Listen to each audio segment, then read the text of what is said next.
Good morning mga kaparas. Ito na yung ating 10 days na broiler. Ayan. Laki na sila. Ayan mga kaparas. 300 yan. So malakas na silang kumain. Isang kaban, 3 araw. Ayan. Yung ano nila, kailangan natin silang ilipat mga ilang araw lang kasi magsisiksikan na sila mga kaparasya. Pero pinapainom ko po yung ano, yung kulay na yun is para lumabig sa katawan. So mainit na yan eh.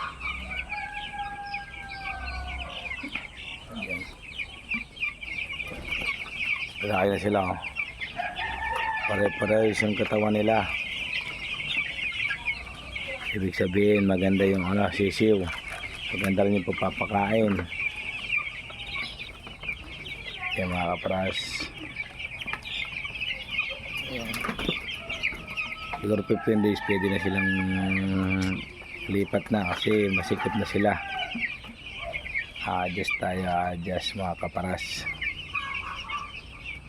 Ayan, pinapakain natin Integra 1000. So bumili tayo ng solar para kasi ayan, ilang gabi na nagba-brownout, kaya kailangan natin maglagay ng solar. Kawawa yung mga sisipag na brownout ay magtatag-ulan na, kaya laging walang kuryente sila. Ito nga pala yung pinapainom ko sa ila para sa ano. Yan, ito. Pag mainit ang panahon nito, isang kutsara nito para malamig sa katawan. Sobrang init kasi. Ito naman yung nahalo ko pa.